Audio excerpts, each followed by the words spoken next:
ዛሬ ትላንትና ካቆምንበት እንቀጥላለን። እንጸልይና እንጀምራለን።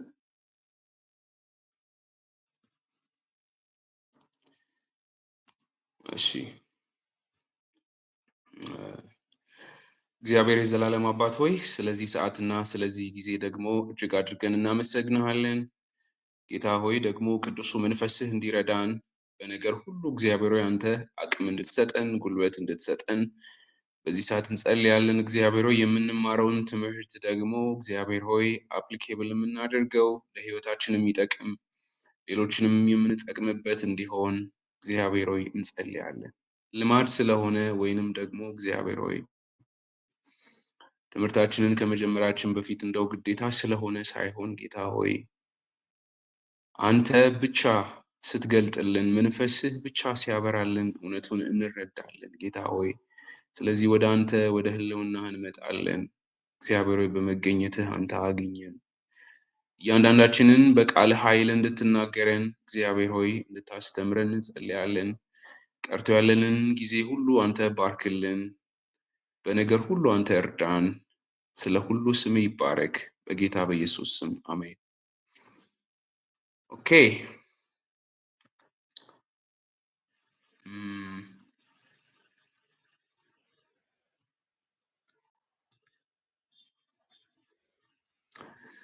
ትላንትና ቴዎሎጂካል ሴንተሩ ምንድን ነው የሚለውን እያየን ነበረ። የተወሰነ ኮኔክሽን እያስቸገረንም እየተቆራረጠ ስለነበረ ቴዎሎጂካል ሴንተሩ ምንድን ነው የኦልድ ቴስተመንት ቴዎሎጂካል ሴንተር የሚለው ላይ የተወሰነ ጊዜ ወስደን ስናይ ነበረ። እሱን ኮንክሉድ ላድርገውና then I will proceed to the next content on the canon of the Old Testament. So yesterday I was telling you that from this statistical data word frequency analysis, we understand that the major dominant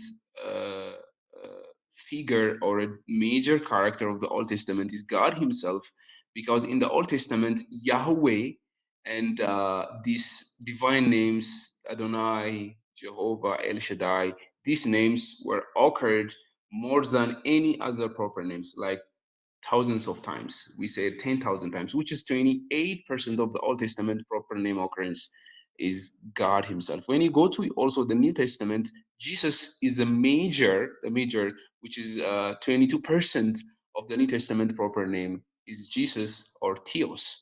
Jesus or Theos in Greek. These are the names of God or Jesus Christ himself. So these two proper names shows us the prominence support for Christocentric argument, suggesting that the Old Testament focuses on Yahweh, which finds its ultimate realization in Christ Jesus. So in theological foundation, we have three core doctrines provided the framework for understanding the Old Testament. We need to understand that there's revelation, inspiration, and also illumination. So revelation is God's self-closure,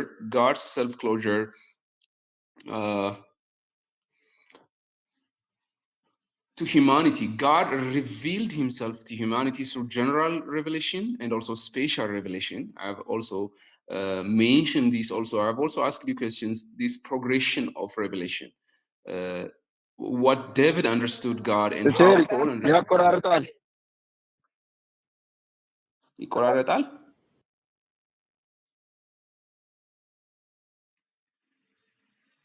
ለሁላችሁም ነው? አይሰማም? የምናገረው ይቆራረጣል? ይሰማል። ኦኬ። ምስጋና ምናልባት ኔትወርክህ ነው የሚሆነው። so check your network and you can also rejoin again. So when you see this revelation and inspiration and also illumination, these things are the theological foundations on understanding the Old Testament theology, the Old Testament theology. So God revealed himself through creation, and also God revealed himself through scripture and his saving act through Christ Jesus. I've mentioned last time Hebrew chapter 1, which says ultimately God revealed himself and revealed his will through Jesus Christ. So across history, in words, in actions, in nature, God revealed himself. These are the core doctrines that we need to understand in studying the Old Testament. Revelation. God revealed himself through written scriptures, and also God revealed himself with written scriptures and also with nature, with general and specific revelation. So inspiration also means God inspired the scripture. We have mentioned this when we study the nature of the Old Testament, that the difference between the Bible and the other books is that it's breathed out by God.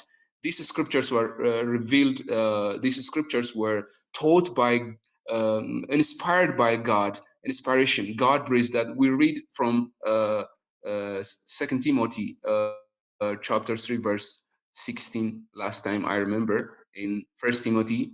Let me open that verse. First Timothy chapter 3, verse uh, 3, I think, if I didn't forget it, chapter 3, verse 16. It says, okay, uh, verse 16. I'm sorry. Chapter 3, verse 16, it speaks about the scriptures. The scriptures are inspired by God and was given for our good, for our benefits. All scripture is God breathed and useful for teaching, rebuking, and correcting and training in righteousness, so that the servant of God may be truly equipped for the work of the Lord. So inspiration means it's like the difference between the dust. I say this, the dust and the human, the dust and the living human being, because God created humans out of dust and he breathed in them life. And God said the human beings become living beings. So the author wrote by their individual styles, by their cultural context, but there's a divine author. The final product is authoritatively led and guided by the Holy Spirit into his will and into his intended meanings. So illumination also is a third concept when we study the Old Testament doctrines, which helps us to frame out these theological foundations. Illumination. So the Spirit work enables readers to understand the Scripture. So this academic study and the spiritual insights, spiritual work, or the help of the Holy Spirit, we need to understand when we study or read the Old Testament or the New Testament, the whole of the Bible, we need to understand our role as a reader and the role of the Holy Spirit in interpreting the scripture. So interpreting is a complex element like a typology, prophecy. You can see that it's essential. ኢሊሚኔሽን ኢዝ ቬሪ ኢሴንሻል። እነዚህ ሶስቱም ነገሮች መጀመሪያ ግልጠቱ እግዚአብሔር ራሱን የገለጠበት መንገድ፣ እንደዚሁም ደግሞ ከገለጠበት መንገድ አንዱን ይሄን ስፔሻል መገለጡን ልዩ የሆነውን መገለጡን የእግዚአብሔርን ቃል መጽሐፍ ቅዱስን ኢንስፓየር ያደረገበት መንገድ፣ ምክንያቱም በመንፈስ ቅዱስ ተመርተው ጻፉት ነው የሚለው ጴጥሮስ ላይም የሚናገረው። ስለዚህ ትንቢት ሁሉ በገዛ ፈቃዳችን እንድንተረጉም ሳይሆን ሰዎች በመንፈስ ቅዱስ ተመርተው የተናገሩ ስለሆነ በመንፈስ ልንመረምር ያስፈልጋል ይለናል። ስለዚህ ይሄንን አንደርስታንድ እናደርጋለን። ከዛ ውጭ ኢንስፓይሬሽን እንዳለ ሁሉ ኢሉሚኔሽን የሚባለው ወይም አብርሆት የምንለው ነገር አለ። የመንፈስ ቅዱስ አብርሆት ወይም ብርሃን ያስፈልገናል ይሄንን ነገር ለመረዳት። ለዚህ ነው አካዳሚክ ስተዲም ያስፈልጋል። የመንፈስ ቅዱስንም ሮል መረዳት ያስፈልጋል። የኛ ሮል አለ፣ የመንፈስ ቅዱስ ሮል አለ። ስለዚህ ለምሳሌ ኮምፕሌክስ የሆኑ ኢሹዎችን፣ ታይፖሎጂዎችን መፈለግ ላይ፣ ፕሮፌሲዎችን በመረዳት ላይ፣ ክርስቶስ ኢየሱስ የተገለጠበትን በዚህ በኦልድ ቴስታመንት ውስጥ የተገለጠበትን መንገድ በመፈለግ ውስጥ ወደ ህይወታችንም በመተርጎም ውስጥ ኢሉሚኔሽን ወሳኙን ሚና ይጫወታል። So these doctrines provide the essential theological framework for understanding the Old Testament as a unified text that constantly points forward for Christ. This is the remaining PowerPoint from yesterday's class because we were interrupted by internet and also my laptop was busy. So the canonical unity and New Testament usage. We need to understand also the canonical unity. We say that there is a divine authorship in both testaments. In both testaments, the New Testament is also written by the the inspiration of the Holy Spirit because ለምሳሌ አንድ ጥያቄ ልጠይቃችሁ። ሐዋርያው ጳውሎስ ለሰራተኛ ደሞዙ ይገባዋል፣ የሚያበራየውንም በሬ አፉን አትሰር ብሏል። ለሰራተኛ ደሞዙ ይገባዋል እና የሚያበራየውን በሬ አፉን አትሰር መጽሐፍ እንደሚል ብሎ ነው የጠቀሰው።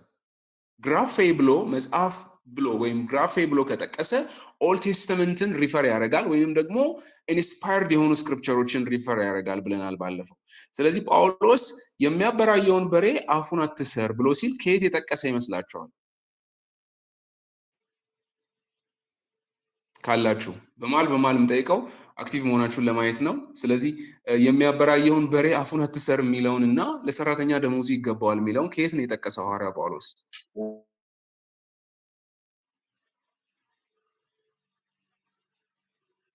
አንድ ሰው የሚመልስልን? ይህንን ጥያቄ ለሚመልስ ሰው አንድ ማርክ ቦነስ ይይዝለታለሁ። ስሙን ይዤ በማርክ ሊስቱ ላይ ያስገባ። አንድ ማርክ ቦነስ ይህን ጥያቄ ለመለሰ ሰው። እሺ የለም? እሺ አንዱን ልመልስላችሁ። ሐዋርያው ጳውሎስ አንደኛውን የጠቀሰው የሚያበራየውን በሬ አፉን አትሰር ከኦልድ ቴስተመንት ነው፣ ከቶራ ነው የጠቀሰው። ቶራ ላይ ነው የጠቀሰው።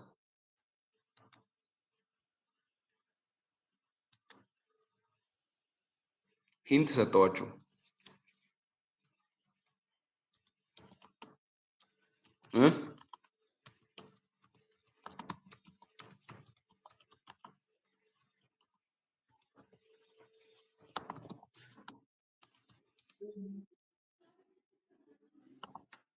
ቲቸር ሁለተኛው ቃል ኒው ስቴትመንት ኒው ስቴትመንት ኒው ስቴትመንት ሁለተኛ የጠቀሰ ከኒው ስቴትመንት ከኒው ቴስተመንት። እሺ ከየት ነው የጠቀሰው?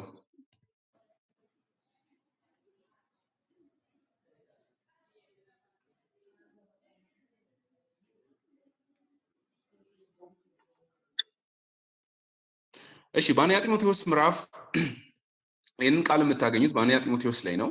አንደኛ ጢሞቴዎስ እሺ ፍሬው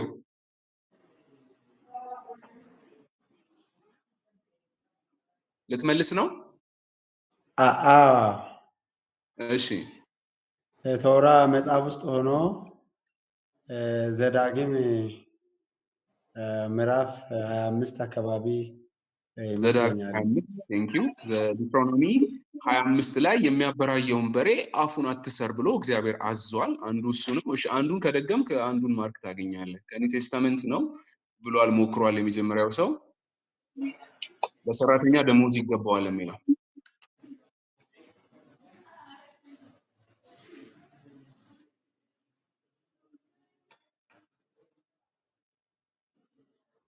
እሺ 0.5 እሰጥሃለሁ። እሺ አንስታል ፍሬው። እሺ አማኑኤል ነኝና እሺ አንደኛ ቆሮንቶስ ምዕራፍ 9 አካባቢ ነው። ከአንደኛ ቆሮንቶስ ምዕራፍ 9 እሺ ኤግዛክትሊ ከዛ አይደለም የጠቀሰው ለሰራተኛ ደሞዝ ይገባዋል። እሺ እዛ ላይም አለ ሰራተኛ ደሞዝ ይገባዋል የሚል ሐሳብ አለ። ግን ቆሮንቶስ ላይ እሱ እስራኤል አንስታል።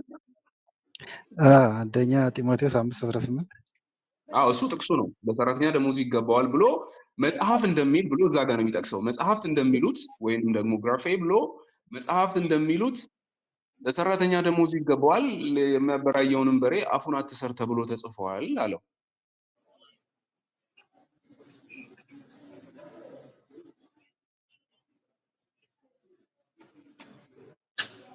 እሺ ፍሬው 0.5 አግኝተሃል። እሱን ብቻ ሊያዝልህና ደን ሁለተኛው ጥቅስ ያለው ከማቴዎስም ሲሚላር አይዲያ አለ፣ ግን ቀጥታ ቃል በቃል ለሰራተኛ ደሞዝ ይገባዋል የሚለው ሐሳብ ሉቃስ 10:7 ላይ ነው ያለው።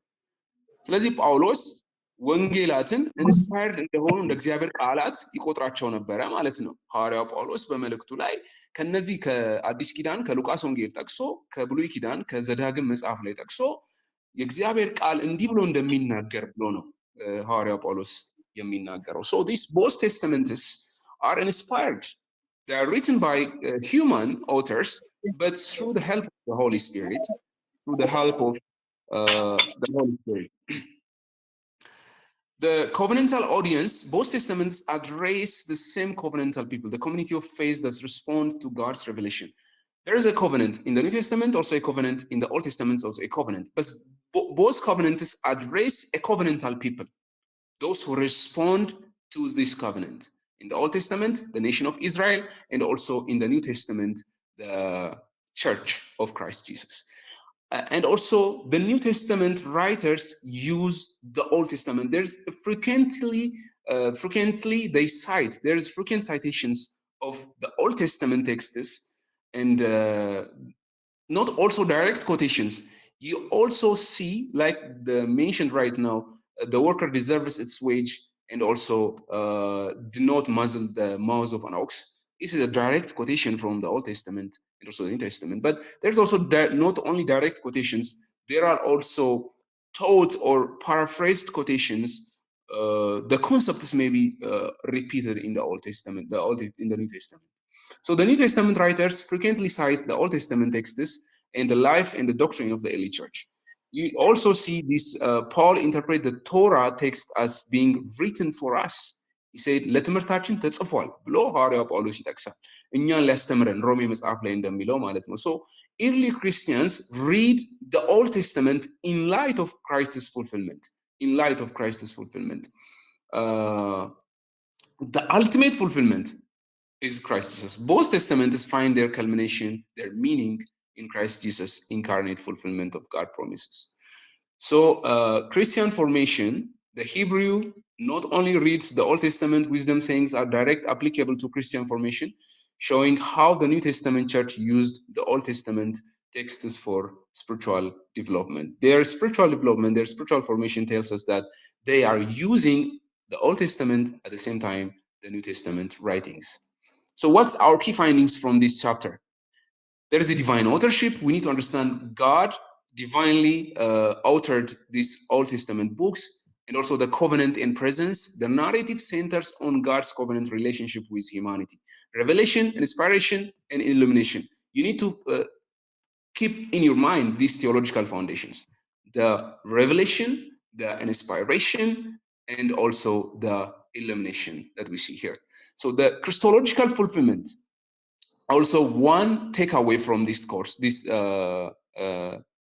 PowerPoint, this chapter. So Jesus is the final fulfillment of the Old Testament and also the New Testament, the climax of the Old Testament. And so we need to understand there is a canonical unity. The data that demonstrate that Yahweh is a prominent figure in the Old Testament, Jesus is also the prominent figure. At the same time, the Yahweh that appeared to Moses was Jesus that appeared to Moses, and that Jesus was appeared to the New Testament believers and to the apostles and the New Testament disciples. So the Old Testament focuses on Yahweh's presence, covenant, and the New Testament ultimately says that this is realized, this become into reality or fulfilled in Christ Jesus. So in summary, the Old Testament presents a unified theological message. We have one theological center that runs throughout the Old Testament, which points us forward to Christ as a fulfillment in God's redemptive plan. So in completing this PowerPoint, I've completed this chapter, but let me read you from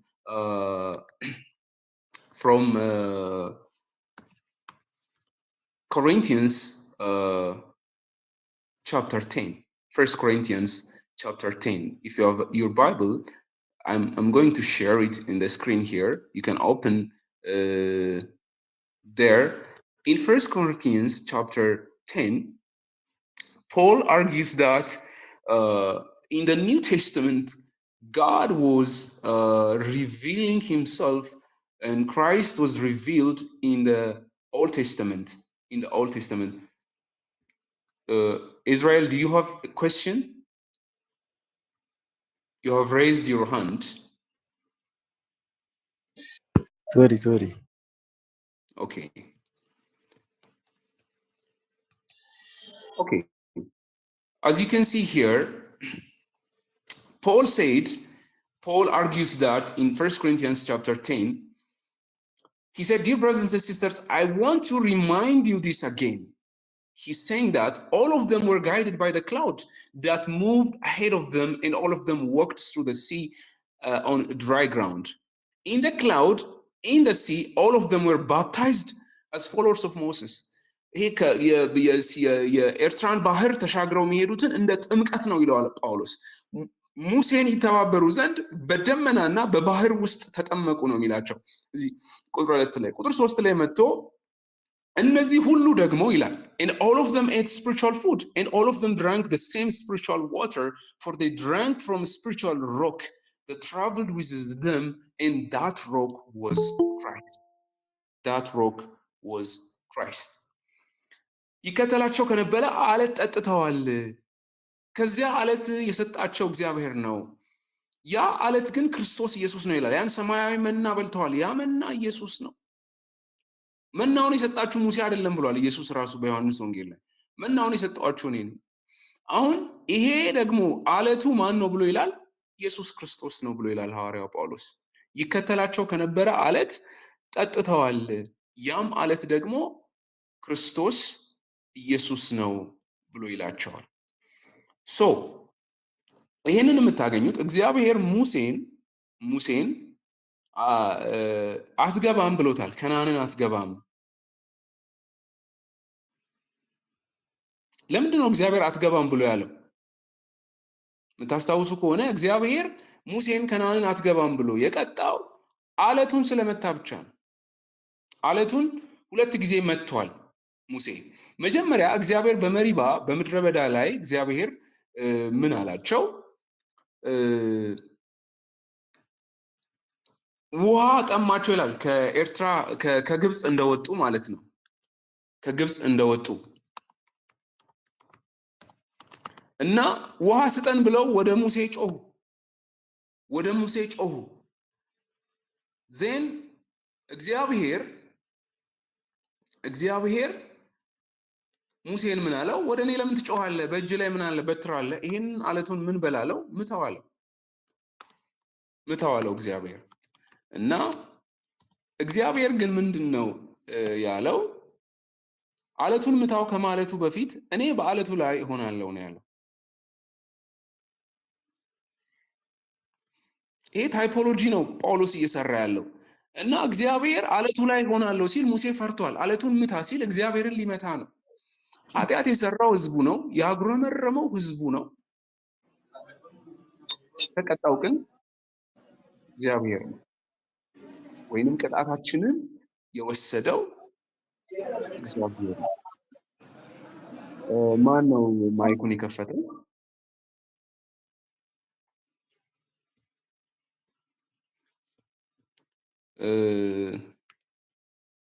እና በዛ ሰዓት ህዝቡ ጠጣ ውሃ፣ አጉረምርሟል ህዝቡ። እግዚአብሔር ግን ውሃ ሰጣቸው፣ ከውሃ ጠጡ። ይህንም በዘጸአት ምዕራፍ 17 ላይ ነው የምታገኙት። እና ዘጸአት ምዕራፍ 17:6 ላይ directly it says behold I will stand before you there on the rock at the Horeb እና በሆሬብ እዛ በአለቱ ላይ እቆማለሁ and you shall strike the rock and the water shall come out of it and the people may drink። እግዚአብሔር እዛ አለት ላይ እቆማለሁ አለ። ያንን አለት ደግሞ ትመታለህ፣ ውሃውም ይወጣል አለ። እግዚአብሔር እንዳለውም ሆነ። ሁለተኛው እግዚአብሔር የተናገረው በዘኍልቍ ምዕራፍ 20 ቁጥር 20 ምዕራፍ 20 ቁጥር 2 ላይ ነው እግዚአብሔር የተናገረው። እና ምን አለው? አለቱን ምታ አላለውም እግዚአብሔር፣ አለቱን ተናገረው ነው ያለው። ምን ማለት ነው ይሄ? እግዚአብሔር አለቱን ምታው። ይሄንን ስለዚህ አለት የሚናገረው የሆነ መጽሐፍ አለ። አንድ ስለ ክርስቶስን በኦልድ ቴስታመንት ውስጥ መፈለግ የሚል አንድ መጽሐፍም የሰጠዋቸው አለ መሰለኝ፣ ቴሌግራም ላይ ካረሳሁኝ ሉክ ኦንቱ ዘ ሮክ የሚል መጽሐፍ አለ። ግን እዚህ ጋር እግዚአብሔር ሙሴን ምን አለው? ተናገር አለው እና ሙሴ ግን በትሩን አነሳና ኑ ውሃ አይደለም የምትፈልጉት ብሎ ተቆጥቶ በህዝቡ ላይ ጮሆ ከዛ he strike the rock and God said because you didn't honored me in front of the people you will not inherit Canaan the promised land እግዚአብሔር የተስፋይቱን ምድር አትገባም አለው። ደጋግሜ እግዚአብሔርን ጠይቄያለሁ ይላል ዘዳግም መጽሐፍ ላይ ሄዳችሁ ስታነቡ። እግዚአብሔር ግን ኦልሬዲ ዲሳይድ አድርጌያለሁ። ለምን? ያ አለት ክርስቶስ ስለሆነ ነው። that rock is Christ himself so ይሄንን አለት ኢየሱስ ክርስቶስ የሰው ልጆችን ቅጣት የሚቀበለው አንድ ጊዜ ነው። he will suffer once that's what says in Hebrew በዕብራውያን መጽሐፍ ላይ የሚናገረው ኢየሱስ ክርስቶስ አንድ ጊዜ ሊሞት ቅጣታችንም ሊቀበል የሚገባው አንድ ጊዜ ነው ይላል። ኢየሱስን ሁለት ጊዜ ልንሰቅለው አንችልም። አንዳንዶች ግን ይሰቅሉታል ይላል። ስለ ወደ ኋላ ስላፈገፈጉ ሰዎች ሲናገር ኢየሱስን ሁለቴ ሊሰቅሉት ይፈልጋሉ። ኢየሱስን ሁለቴ መስቀል ላይ ሊያደርጉት ይፈልጋሉ። ኢየሱስ ግን ለአንዴና ለመጨረሻ ጊዜ ለኛ ኃጢአት ሞቷል። ለዓለም ኃጢአት ሁሉ ሞቶ በእግዚአብሔር ፊት ታይቷል። ወደ ቅድስት ድንኳን ገብቷል። ስለዚህ ሙሴ ያደረገው ምንድነው? ሁለቴ ኢየሱስ ክርስቶስን ሳክሪፋይስ ሊያደርገው ኢየሱስ ክርስቶስን ሁለቴ ፐኒሽመንቱን እንዲቀበል ሊያደርግ አይነት ውስጥ ነው የገባው። እግዚአብሔር ግን ኖ አለው። ለዚህ ነው ወደ ኋላ ያፈገፈጉ ሰዎችን መመለስ ከባድ ነው የሚለው። እግዚአብሔር አንዱ ሪዝን ሙሴን ወደ ከነዓን አትገባም ያለው አንዱ ሪዝን ይሄ ብቻ ነው። ብዙ ስህተቶችን ሰርተዋል ሙሴ፣ ብዙ ነገሮች ሊኖሩበት ይችላሉ፣ ግን አንድ ሪዝን ይሄ ነው። አለቱን እግዚአብሔር ተናገር አለው፣ ሙሴ ግን አለቱን መታ ማለት ነው። this is what you see Christ in the Old Testament. You see Christ in the Old Testament. ሙሴም ቀኔን ያይ ዘንድ ብሎ አብርሃምም ቀኔን ያይ ዘንድ ብሎ እንዳለው ማለት ነው። the same ኢየሱስ ክርስቶስ በኦልድ ቴስታመንት ውስጥ ነበር። he was revealed to these fathers and revealed himself. okay ጥያቄ ካላችሁ እዚህ ላይ you can raise. we are going to see this chapter canon of the Old Testament, the canon of the Old Testament. Do you have any questions on the theological center of the Old Testament? Okay, I think you don't have any questions. Let me proceed. If you have any questions, you can raise your hand and also you can interrupt me in the middle. Okay, so we are going to see the next thing is canon. Canon. Canon is not a simple issue.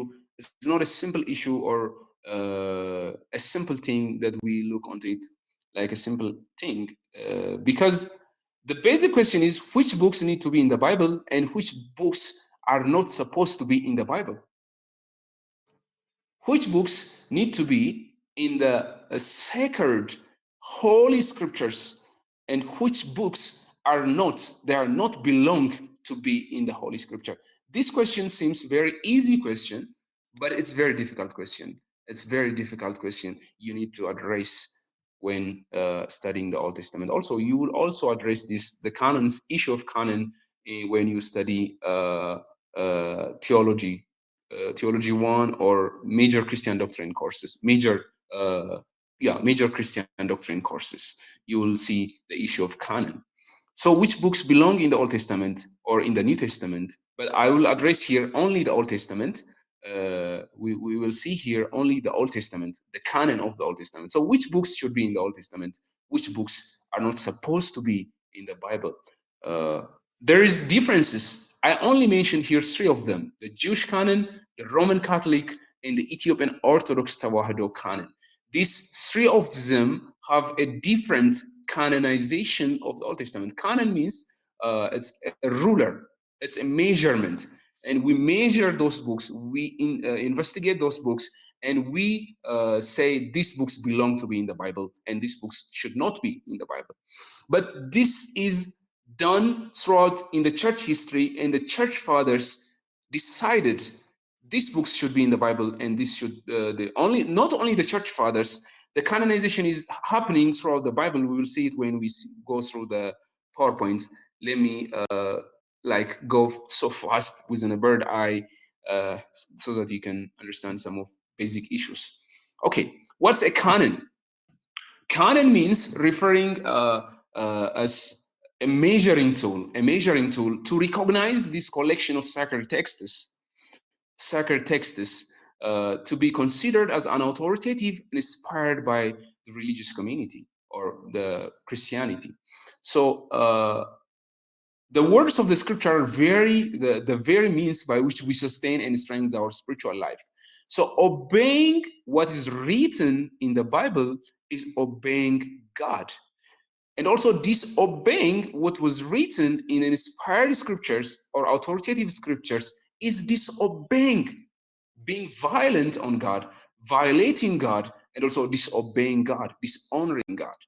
So if we bring those books who do not belong to be on the Bible or in authoritative inspired books, we are obeying those books which are not supposed to be our instructional authoritative books. In Deuteronomy chapter 32, it says, they are not just idle words, they are your life. እነዚህ ቃላት እነዚህ ዝም ብለው ቃላት ብቻ አይደሉም፣ ህይወቶች ናቸው ነው የሚለው ዘዳግም መጽሐፍ ላይ። ህይወቶች ናቸው። በእነዚህ በህይወት ትኖራለህ፣ የዮርዳኖስንም ወንዝ ተሻግረህ ትሄዳለህ በእነዚህ ቃላት ይላቸዋል ሙሴ። በእነዚህ ቃላት so these scriptures are the authoritative scriptures. እነዚህን ቃላት አለመታዘዝ እግዚአብሔርን አለመታዘዝ ነው። ስለዚህ በእነዚህ ላይ መጨመርም መቀነስም አንችልም። መቀነስም እግዚአብሔርን አለመታዘዝ ነው፣ መጨመርም እግዚአብሔርን አለመታዘዝ ነው። ተጨምሮ የመጣውን ነገር እግዚአብሔር ያዘዘውን አይደለም እያደረግን ያለ ነው፣ እግዚአብሔር ያላዘዘውን ነው እያደረግን ያለ ነው። So when we study the canon, this major in the Old Testament, the major differences is in the Jewish Tanakh, in the Roman Catholic canon, and Ethiopian Orthodox canon. So the Jewish Tanakh is the same as the canon that we have, the English Bible or the Amharic Bible that you have. ከኛ የክርስቲያን መጽሐፍ የምንጠቀማቸውን ነው የጂውሽ ታናክ ሁሉንም እኛ የምንላቸውን 39ኙን መጽሐፍት ያጠቃልላል። ግን ክሮኖሎጂው ላይ እና አሬንጅመንቱ ላይ ልዩነት አለን። የትኛው መቅደም አለበት፣ የትኛው መከተል አለበት በሚለው ላይ እና የትኞቹ ምን አይነት ጃንራ ነው ያላቸው የሚለው ላይ እኛ የምንከተለው ሳልቬሽን ሂስትሪ አሬንጅመንት ነው። እነሱ ግን ክሮኖሎጂ ነው የሚጠቀሙት የጂውሽ ታናክ ማለት ነው። ግን ተመሳሳይ ነው። ለዛ ነው የኛን ካነን እዚህ ውስጥ ያላስገባሁት። we follow in the Old Testament the Jewish canon. The Roman Catholic in Ethiopian Orthodox, they have their own different canons. That's why we need to address this issue. So let's compare and see this thing. So this lecture, this chapter really teaches you the three major Old Testament canons. The Jewish canon, the Tanakh, the Hebrew Bible, they have 24 books. It's 24 because we have First Kings, Second Kings, they have only one Kings book. And we have First Chronicles, Second Chronicles, they have one book, Chronicles. And also we have Ezra Nehemiah. It's one book in the Jewish Tanakh. So that's why Samuel also, it's also one book. But in our Bible, First Samuel and Second Samuel, we have two books. But in the Jewish Tanakh, they have 24 books. That's why I mentioned here 24. The Roman Catholic includes deuterocanonical books. The Roman Catholic believes that the Old Testament is 46 books. They have 7 additional books than us. In the Ethiopian Orthodox is the largest. The Ethiopian Orthodox, they say we have 15 plus. I said 15 plus because the Ethiopian Orthodox Church follows an open canon. Open canon means they can add any books at any time. So the largest canon is 15 plus books, including unique texts which are not available in the Catholic or in any other Orthodox churches like the Greek Orthodox and also the Coptic Orthodox of Egypt. So these unique Ethiopian books, they are written in Ge'ez, which is the language of Ethiopian Orthodox Church. And also it was a language of Ethiopia as a country at some point. But now we are speaking Amharic, so Ge'ez is also all of the books, they are translated in Ge'ez, which is the sacred, which they say sacred language of their religion. Okay, but the objective of this chapter is to explain you these differences, the three canons, and to defend each tradition's logic. They have their own logic, their own defenses on accepting the canon. So, and also to appreciate these historical and theological reasons.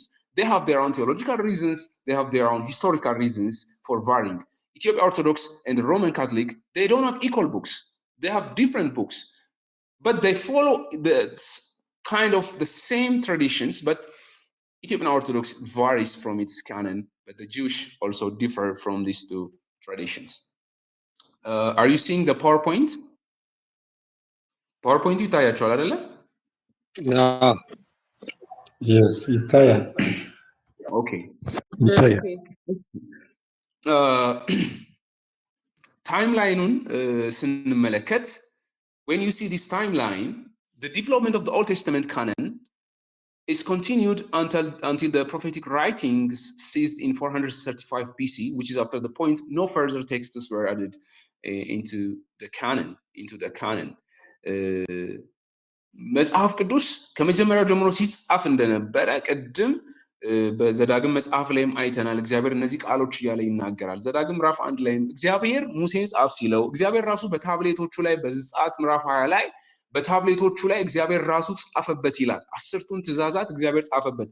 ስለዚህ ስክሪፕቸር በንግግር ወይንም ደግሞ በትውፊት የተላለፈ የመጣ ሳይሆን ግን ተጽፎ እየተቀመጠ እንደነበረ ብዙ ማስረጃዎች አሉ። እነዚህንም ደግሞ በነገስት መጽሐፍ ላይ ስታነቡ በያሻር መጽሐፍ ላይ እንደተጻፈው ብሎ ይላል። እንዲሁም ደግሞ በነገስታት መጽሐፍ ላይ የተጻፈ አይደለምን ብሎ ይላል። ስለዚህ እነዚህ ነገሮች ይጻፉ ነበር። እነዚህ ሲጻፉ የነበሩት ስክሪፕቸር ሲጻፉ መተው በጂውሽ ካነንም ላይ እነዚህ ታይምላይን የመጨረሻዎቹ ታይምላይኖች ናቸው። በ520 ዓመተ ዓለም ላይ ሐጌና ዘካርያስ እነዚህ የትንቢት መጽሐፍት ኢርሊ ካነንስ ነው የሚባሉት። ኢርሊ ካነንስ ነው በጂውሽ ካነን ውስጥ የገቡ ቀደምት ካነንስ ናቸው በ520 ዓመተ ዓለም ላይ። ከዛ በኋላ 465 አካባቢ ላይ we have a historical book which is rightly written after the king Artaxerxes ንጉሱ አርጤክስስ ከሞተ በኋላ ነው the book of Esther was included in the canon, and also in 458 Ezra and 433 Nehemiah. These two books were documented the leadership of Nehemiah and also the restoration, the arrival of Israel in Jerusalem, and also rebuilding of the temple. So these two books were included in the canon in 433 BC, and also in 435 Malachi was the final prophetic canon. So after 435 BC, the canon was closed. Why? We have reason for this. The canon was closed because there is no further text added in the Old Testament.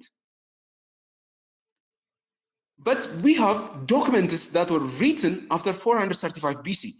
Between Malachi and between the Gospel of Matthew, there are 400 years. So in those 400 years, there was documents written by Jewish writers. These Jewish writers was the writings of Maccabees, which they were not considered as a part of inspired scripture. They are not considered as part of inspired scripture because the Maccabees itself says in 1 Maccabees chapter 4, ይሄ መቃብያን መጽሐፍ በኦርቶዶክስ ቤተክርስቲያንም ተቀባይነት ያለው ነው፣ በሮማን ካቶሊክ ቤተክርስቲያንም ተቀባይነት ያለው ነው። ግን መቃብያን መጽሐፍን ልክፈትላችሁና ላሳያችሁ። እዛ ላይ የካቶሊክ መጽሐፍን ወይም የኦርቶዶክስ የመጽሐፍን ልክፈትና ኤንአርኤስቪ ላይ ወይንም ደግሞ የኢትዮጵያን ካቶሊክ ቨርዥኑ ላይ ኢዝሊ ማግኘት ስለምችል የካቶሊክ ቨርዥኑን ነው የምከፍትላችሁ። የኢትዮጵያን ኦርቶዶክስም እዛ ላይ የመቃብያን መጽሐፍን we can easily find that the Maccabees in Amharic, and also in the Catholic in Amharic, also in English you can find the book of Maccabees. So in the book of Maccabees chapter 4 verse 45, chapter 4 verse 45, let's open that. The book of Maccabees chapter 4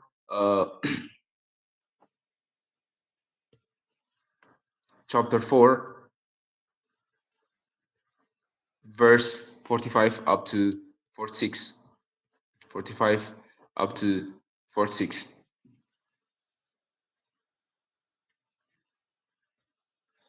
ቤተ መቅደሱን መጥቶ ካረከሱ በኋላ the abomination of desolation የዛን ጊዜ ሀፕን ተደርጓል ተብሎ ነው በእስራኤል ሂስትሪ የሚታመነው። በዳንኤል መጽሐፍ ላይ የጥፋት ርኩሰት በቤተ መቅደሱ ላይ ቆሞ ሲያይ አንባቢውን ያስተውል ያለው ኢየሱስ ክርስቶስም የጠቀሰው the abomination of desolation የሚለው በመቃብያን መጽሐፍ ላይ ተፈጽሟል። በመቃብያን ዘመን መቃብያን ሪል ስቶሪ ነው። ሪል ስቶሪ ነው። ዶክመንትድ የሆነ ስቶሪ ነው። የእስራኤላውያን የህዝቦቹ ታሪክ ነው። እዚህ ጋር እንደምታዩት ቻፕተር 4 verse 45 it says and they thought it was best to tear it down so that it would not be lasting shame to them that the Gentiles had defiled it, so they tore down the altar. መሰዊያውን አፈረሱት። ምክንያቱም እዛ ላይ መጥቶ አንቲዮኮስ ኤፒፋነስ የሚባለው ሰውዬ መጥቶ አሳማ ነው ያረደው ከእስራኤላውያን ጋር ከነበረው ጸብ የተነሳ ማለት ነው። የግሪክን ባህል አንቀበልም ሲሉ አሳማውን እዛ አረደ። ከዛ በኋላ እነሱ ቤተ መቅደሱን ካጠሩት በኋላ ይሄ ሃኑካ የሚባለውን በዓል መከበር የጀመረው ከዚህ ጊዜ ጀምሮ ነው። ዮሐንስ ወንጌል ላይ ሄዳችሁ ስታነቡ የቤተ መቅደስ መታደስ የሚል በዓል አለ አይደለ? የቤተ መቅደስ መታደስ ኢየሱስም የቤተ መቅደስ መታደስን በዓል ለማክበር ወጣ ይላል። ይሄ የቤተ መቅደስ መታደስ በዓል we don't have any reference in the Old Testament for rededication of the temple. This is happened in the book of Maccabees. ይሄ በመቃብያን መጽሐፍ ላይ ነው የተከሰተው። ወይንም ሃኑካ የሚባለው እስራኤላውያን እስካሁን የሚያከብሩት ሃኑካ የሚባለውን በዓል ኢየሱስ ክርስቶስ አክብሮታል። ግን ይሄኛው የዚህን ጊዜ happen ያደረገው መሰዊያውን አፈረሱት ይልና and stored the stones in convenient place on the temple hill. ወስደውም በሚመች ቦታ ላይ በቤተ መቅደሱ ከፍታ ቦታ ላይ ሄደው አስቀመጡት ይሉና until a prophet should come to tell what to do with them. ስለዚህ በዚህ ጊዜ ፕሮፌት አልነበረም ማለት ነው። ነብይ አልነበረም፣ ካህን አልነበረም። ካህን እርግጥ የካህናት ችግር ከዚህ ጊዜ ጀምሮ ነው የተነሳው። ለዚህ ነው በአዲስ ኪዳን ላይ ስትመጡ 2 ሊቀ ካህናት በመጽሐፍ ቅዱስ ላይ የምትመለከቱት ማለት ነው። ስለዚህ የሚያደርጉትን ነገር ስላላወቁ ወስደው ያፈረሱትን የመሰዊያውን የተገነባበትን ድንጋይ ወስደው በስቶር አስቀመጡት ነው የሚለው። ምክንያቱም ነብይ ምን ማድረግ እንዳለባቸው የሚነግራቸው ነብይ አልነበረም ብሎ ይላል። So we have evidence from the book of Maccabees itself that it says there was no prophet at that time. ግን ሌሎች ሪዝኖች አሉ። እዚህ ላይ ስንገባ ለምንድን ነው እነዚህ መጽሐፎች ያልተካተቱት ኢንስፓየርድ ስክሪፕቸር ሆነው ሌሎቹስ የተካተቱት ለምንድን ነው የሚለውን ሪዝኑን እናያለን። ሶ ጂዊሽ ካነንን መጀመሪያ እንይ። the Jewish canon, the Tanakh structure is three. the Tanakh የሚለው 3 ፓርት ነው የሚይዘው, the Torah, the Navim and the Ketuvim. So the Torah is the Pentateuch, the Torah is the law, the instruction, and the Novim is the prophets. Novim means ነብይ ከሚለው የአማርኛ ቃል ጋር የሚቀራረብ ነው። ነቪም means ነብይ ማለት ነው። So the Torah, the Novim and Ketuvim. እነዚህ 39 መጽሐፍት በ3 ነው የሚከፍሏቸው። ህግም ነቢያትም መጽሐፍትም ብሎ ኢየሱስ ክርስቶስ ትላንት ሉቃስ ወንጌልን ስናነብ እንዳለው ማለት ነው። So the Torah is the foundational narrative of the law, which includes Genesis, Exodus, Leviticus, Numbers and Deuteronomy. These are the Pentateuch. But the Nevi'im are these books. We have former prophets and later prophets, which are Joshua, Judges, Samuel and Kings. They are combined in Hebrew scripture. And also the latter prophets, Isaiah, Jeremiah and Ezekiel. Then the 12 prophets are as a one scroll. We will see this when we reach studying on the 12 prophets or the minor prophets at that time. But these 12 prophets, they are one scriptures, one scroll in the Jewish canon. Sorry. And also the writings starts with Psalms. ትላንትና ስጠቅስላችሁ መጽሐፍ ቅዱስ ላይ ኢየሱስ ክርስቶስ ሲናገር ወይ በመጽሐፍት ብሎ ይላል፣ በህግም በነቢያትም በመጽሐፍትም ይላል፣ ወይ ደግሞ በህግም በነቢያትም በመዝሙራትም ስለሱ የተጻፈውን ይላል። መዝሙራት የሚልበት አንዱ ሪዝን የመጀመሪያው ቃል እዚህ ጋር የመጀመሪያው መጽሐፍ ራይቲንግስ ላይ ወይም ኪቱቪምስ ላይ ሳልምስ ነው፣ መዝሙራት ናቸው። ስለዚህ መዝሙራት ብሎ ከጠቀሰ ባይ ዲፎልት መጽሐፍትን ጠቅሷል ተብሎ ነው የሚታመነው። ይሄም ማስረጃችን ለምሳሌ ኢየሱስ ክርስቶስ በመስቀል ላይ ሆኖ መዝሙር 21ን ጠቅሷል። መዝሙር 21ን ሲጠቅስ ኤሊ ኤሊ ለማ ሐዝበክታኒ ወይም ኤሎሄ ኤሎሄ ለማ ሰበክታኒ ብሎ ሲል ባይ ዲፎልት ሙሉ መዝሙሩን ብሎታል ተብሎ ነው የሚታመነው። አምላኬ አምላኬ ለምን ተውከኝ የሚለው ሙሉ መዝሙሩን ሄዳችሁ ስታነቡ ስለ ኢየሱስ ክርስቶስ ነው የሚያወራው። ስለዚህ ኢየሱስ ክርስቶስ የመጀመሪያውን ቨርስ ነው ያለው፣ ኤሊ ኤሊ ለማ ሐዝበክታኒ ነው ያለው መስቀል ላይ ሆኖ። ስለዚህ የመጀመሪያውን ቨርስ ጠቅሷል ማለት በአይሁድ ባህል የመጀመሪያውን ከጠቀሳችሁ ሙሉን ጠቅሳችኋል ማለት ነው። ለምሳሌ የዘፍጥረት መጽሐፍ እኛ ዘፍጥረት ነው የምንለው፣ እነሱ በረሺት ነው የሚሉት። በረሺት ማለት የዘፍጥረት መጽሐፍ ምዕራፍ 1 ቁጥር 1 ሲጀምር በረሺት በረሃ ኤሎሂም ኢታሸማይም ነው የሚለው። በመጀመሪያ እግዚአብሔር ሰማይንና ምድርን ፈጠረ፣ in the beginning ነው የሚለው። so በረሺት means in the beginning. The name of the book of Genesis is in the beginning in Hebrew. It's Bereshit. So they have a tradition mentioning the first word in the writing. That means they have mentioned the whole of that book in the remaining part. So here we have the poetic books, the Megillot, Songs of Songs, Ruth, Lamentation. Ruth is also here. Lamentation, Ecclesiastes, Esther, they are in the writings. And the other are Daniel. Daniel, we consider Daniel as a prophetic book, but Daniel is not a prophetic book in the Jewish literature. It's a writing because it's historical book. It narrates history. It's writing. It's history, but it's also apocalyptic book, a different genre. And Ezra and Nehemiah is also combined one, and Chronicles is the last book of the Old Testament. Chronicles is the last book, combined last book in Jewish scripture. It's a last book because it was written lastly after the return of exile, because the Chronicles tells us from the whole history of the Old Testament. Chronicles ዜና መጽሐፍ የሚነግረን ከዘፍጥረት አንስቶ እስከ ሚልኪያስ ያለውን ታሪክ ነው የሚነግረን። ከመጀመሪያ አንስቶ ትውልዶችንም ሁላ ይነግረናል እና አዳምን ይጠቅሳልና ዜና መጽሐፍ it's about the whole of the covenant story of the nation of Israel እና ይሄም የዜና መጽሐፍ እዛ ጋር ስንደርስ እናያለን። ዲቴይል እዛ ጋር የዳዊትን ሲጠቅስ ጥሩ ጎኑን መልካም ጎኑን ነው የሚጠቅሰው እንጂ ክፉ ነገስታትም እዛ ላይ አልተጠቀሱም። ጥሩ ነገስታት ብቻ ነው የተጠቀሱት። እንዲሁም ይሄ ድጋሚ ነገስት መጽሐፍ ላይ ያለውን በድጋሚ ነው የሚተርክልን የክሮኒክልስ መጽሐፍ ማለት ነው። Okay, so the Torah and the Nevi'im division is the Torah, as you see here, it's the Pentateuch, the narrative, the law, and the covenant. It's foundation for narrative, foundation for the law, and foundation for the covenant. So the Torah forms foundation of Jewish law and narratives detailing the creation, the patriarchs, the Exodus, and the journey to the አንዳንዶቹ even በፋሪሲስ and በሳዱሲስ እነዚህ ሰዱቃውያንና ፈሪሳውያን መካከል ያለው ዲፍረንስ ቶራን ብቻ ነው የሚቀበሉት ሰዱቃውያን። ፈሪሳውያን ግን እነዚህ ነቢያቶችን ይቀበላሉ፣ ሌሎች መጽሐፍትን ይቀበላሉ። ግን ቶራው ብቻ ነው ብለው ነው የሚቀበሉት። ምንድነው እንትኖች ሳዱሲስ ሰዱቃውያን የሚባሉት። ሶ ቤዚክ ስለሆነ ነው ቶራው ትልቅ ቦታ ነው የሚሰጠው ስቲል ነው በኔሽን ኦፍ ኢዝራኤል። Nevi'im are narrative history interpretation prophecy. So here are former prophets we have and also latter prophets. ቀድሞ ነቢያት ቀጥሎ ያሉ ነቢያት እነዚህ ሜጀር ፕሮፌትስ ናቸው። እነዚህ ኮቨነንት ላይ ያሉ ኮቨነንት ስትራክቸር ላይ በኋላ ላይ እናየዋለን። በጆሹዋ is a prophet. Judges we have prophets. እነዚህ ፈራዶች የነበሩ Samuel is a prophet. And in Kings we have Elijah, Elisha. We have prophets. These are prophetic books. They say it's former prophets. And the latter prophets are Isaiah, Jeremiah, and Ezekiel, and the 12 prophets. The former prophets focuses on narrative history, while the latter prophets deliver oracles and prophetic messages. Most of the messages in the latter prophets is oracles or prophetic messages. The Ketuvim in the Jewish criteria, Ketuvim writings is a third section of the Tanakh, which containing diverse literary forms, the poetic books, the Megillot, Songs of Songs, Ruth, Lamentation, Ecclesiastes, and Esther, and also the other books, which is Daniel, Ezra, and Chronicles. So, what is the criteria for Jewish canon? The Jewish canon. The key factor in determining which books belong in Tanakh is the language. The language. The primary reason for the Jewish canon is language. So, all of the Old Testament in the Jewish canon, they are written in Hebrew or in Aramaic. In Aramaic, only Daniel and Esther, some Aramaic we find in Ezra, but all of the books, even Daniel, some portion is in Aramaic, but most part is in Hebrew. So Hebrew language is a basic and first criteria.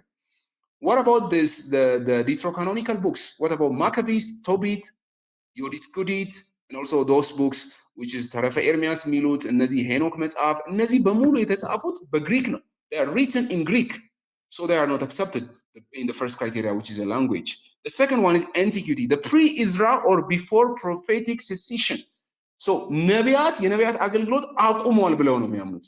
መች ሚልኪያስ ከሚልኪያስ በኋላ the prophetic cessation ነው የሚለው አንዱ ማስረጃ ራሱ ዲትሮካኖኒካልስ መጽሐፍት ናቸው። ማቃቢስ ምን ይላል? በሰዓቱ ነብይ ስላልነበረ ምን ማድረግ እንዳለባቸው አያውቁም ስለዚህ አስቀመጡ ይላል ያፈረሱትን ያንን የቤተ መቅደሱን መሰዊያ ማለት ነው። ልብ ብላችሁ ተመልከቱ። የትኛውም የኦልድ ቴስታመንት መጽሐፍ እኛም እንቀበላቸው ወይም አይሁዳውያን የሚቀበሉት ኦልድ ቴስታመንት መጽሐፍ basically when they were written there must be a king, there must be a priest, and also there must be a prophet. All of these things should be fulfilled at that time.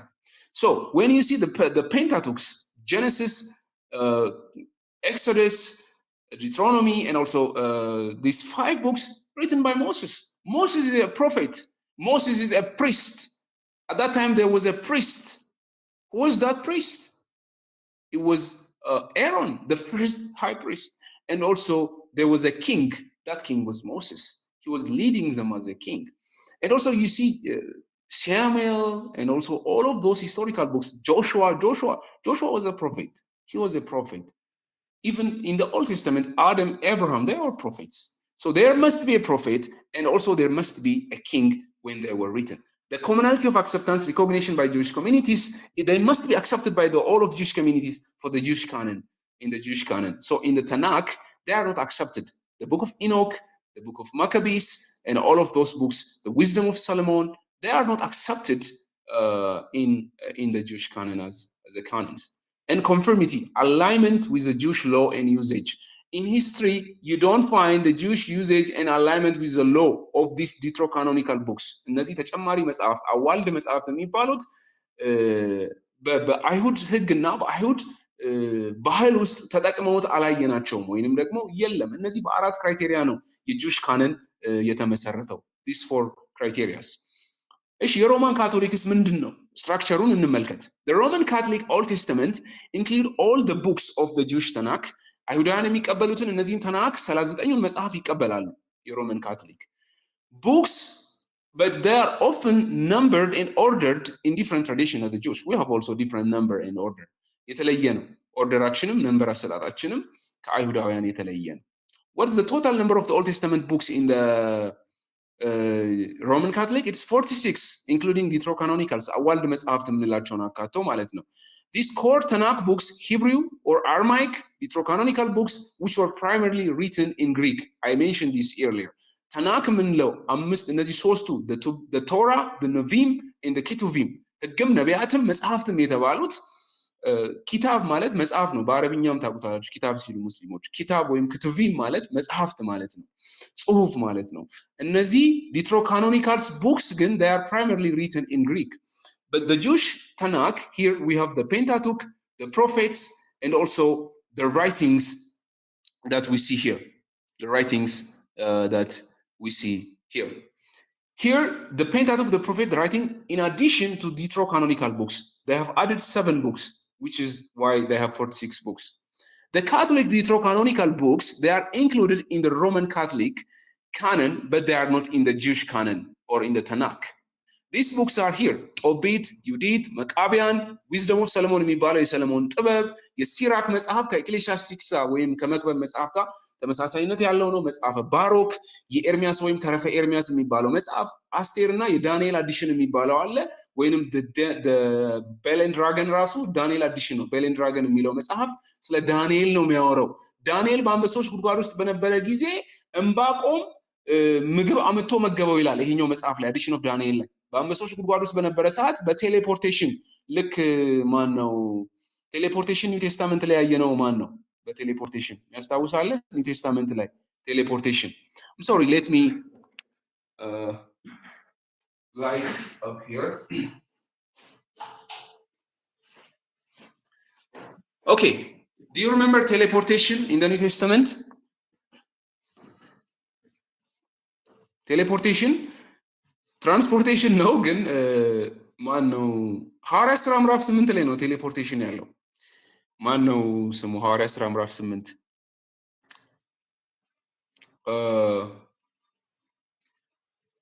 was his name? ፊልጶስ ነው አይደለ? አላችሁ? አለን ቲቸር ኦኬ አለን ጸጥ ስጠይቃችሁ ጸጥ አላችሁ። ለዛ ነው። እሺ ቴሌፖርቴሽንን ይነግረናል እዚህ መጽሐፍ ላይ የቤል ኤንድ ድራገን የሚለው መጽሐፍ ላይ። እና እዛ ላይ ዳንኤልን ምግብ የመገበው ዕንባቆም ነው ይላል። ዕንባቆም ምግብ አመጣለት ልክ እንደ ፊልጶስ ተነጥቆ መጣ ካለበት ከምርኮ ቦታ ብሎ እዛ ላይ ያስረዳል። ኤኒዌይስ you can read those books.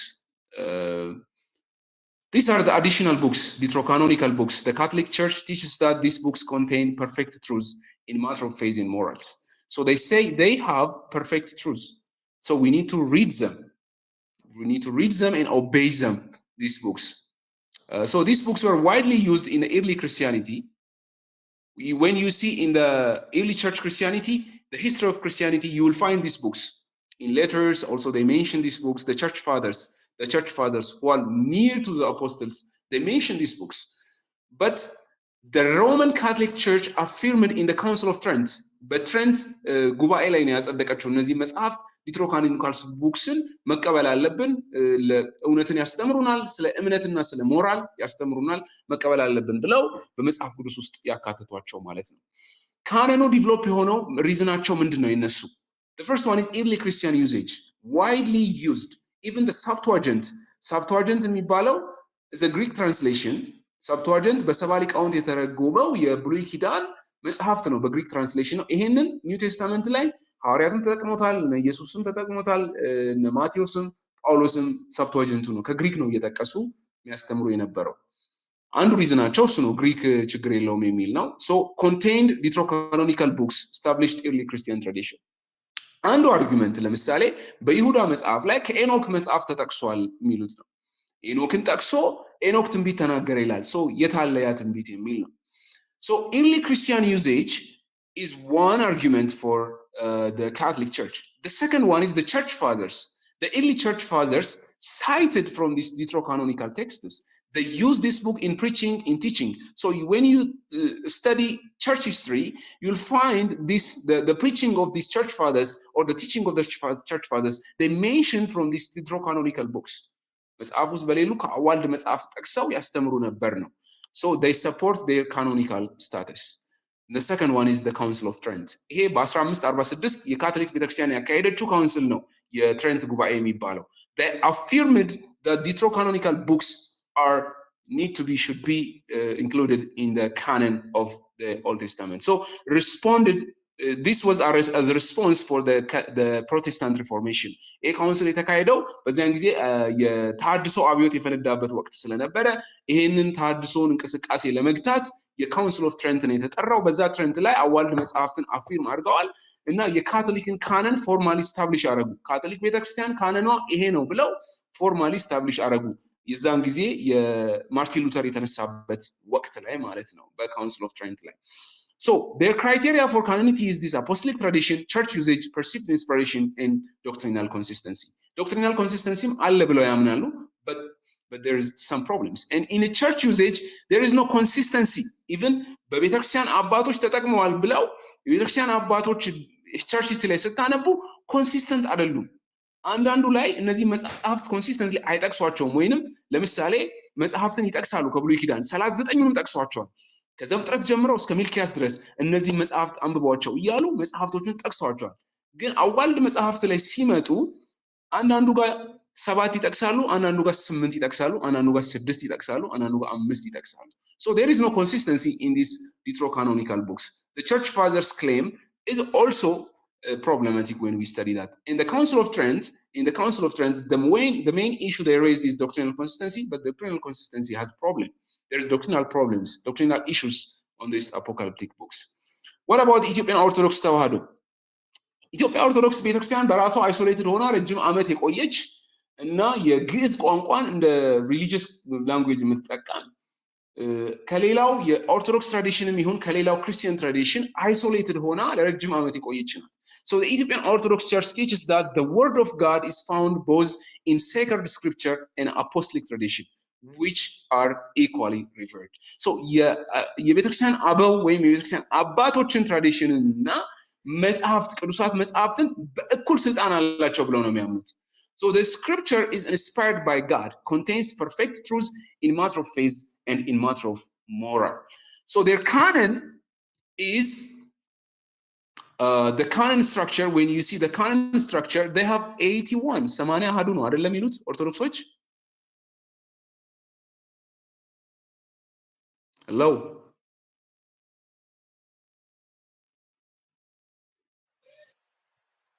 አላችሁ? አዎ አለን አለን ልክ ነው። አለን እሺ። አለን አለን Okay, so there's these 81 books are accepted in Ethiopian Orthodox Church. Not only 81, it's above 15 now, above 15. So which is they were originally written in Ge'ez. Ge'ez is a sacred language. So the language, when you see the language, Enoch, የተወሰነው የኤኖክ መጽሐፍ በግሪክ ነው የተጻፈው። የግሪክ ፖርሽኑ በካቶሊክ ላይም አለ፣ ካቶሊክ ትራዲሽን ላይም አለ የግሪኩ የመጽሐፈ ሄኖክ። ግን ኢትዮጵያ ብቻ ያላት መጽሐፈ ሄኖክ አለ፣ ያም በግዕዝ ነው። ሶርሳቸው ኮፕቲክ ሶርስ ነው፣ ወይም ሲሪያክ እና የግሪክ ማኑስክሪፕትን ተጠቅመው ወደ ግዕዝ ትራንስሌት አድርገውት ነው የሚባለው። ግን ያ ኢትዮጵያ ውስጥ ብቻ የሚገኝ ኢትዮጵያ ውስጥ ብቻ ያሉ መጽሐፍት አሉ፣ አዋልድ መጽሐፍት ማለት ነው. Which is roughly translated in 4th and 7th centuries, they say. But the distinctive features, the Ethiopian version of the Old and the New Testament was made from the Septuagint, includes the book of Enoch, Baruch, and the 3rd and the 4th Esdras. እነዚህ መጽሐፍት ከሳፕቱአጅንት ላይ ነው ትራንስሌት የሆኑ። So as you see in the picture, the Jewish have 24 and the Catholic have 46. They have 46 also in the Ethiopian Orthodox, but 35 New Testament books. Okay, what's the additional books unique to Ethiopian church? Which are the unique to the Ethiopian church? Jubilees. Jubilees is not in the Catholic canon, but its canon is in Ethiopian canon. First Enoch, Ezra, Setuel, Obit, Judith. First, third, ሶስተኛው መቃቢያን ድረስ ነው ያለው. But we have two Maccabees in the Catholic. እና መጽሐፈ ተግሳጽ የሚሉት አላቸው. መጽሐፈ ተግሳጽም በካቶሊክ ካኖን ላይ እናገኘው። So the historical significance which preserved through Ethiopian history the Celtic tradition, then the translations date from roughly 4th and 7th century. They claim that, so it include preserved novels in the Christianity. They preserved some books that are not available in any other Christian tradition, but the Ethiopian Orthodox Church preserved these books. This first Enoch, Jubilees, Ezra, Tobit, and መጽሐፈ ተግሳጽ. So the whole Christendom in the whole learned words owe debt of gratitude to the Church of Ethiopia for the preservation of these documents, for studying these documents. But are they inspired or canonical books? That is the question. የኢትዮጵያ ኦርቶዶክስ ቤተክርስቲያን እነዚህን ፕሬዘርቭ አድርጋ ጠብቃ በማስቀመጧ ለክርስትና ትምህርትና ምርምር አስተዋጽኦ አድርጓል እና ደግሞ ትልቅ ውለታ ነው። ነገር ግን እነዚህ መጽሐፍት ሴክሬድ ስክሪፕቸርስ ወይንም አውቶሪቴቲቭ መጽሐፍት ናቸው ብለን ልንታዘዛቸው ይገባል ብለን መጽሐፍ ቅዱስ ውስጥ ማካተት እንችላለን ወይ ነው ትልቁ ጥያቄ። Among these books is the book of Enoch, which throws so much light on the Jewish thought on various points during centuries immediately preceding the Christian era. So the Ethiopian canon and development, when you see the canon rendered primarily in Ge'ez, translated from Greek, possibly is Syriac, Coptic sources. The translation is in 4th or 7th century.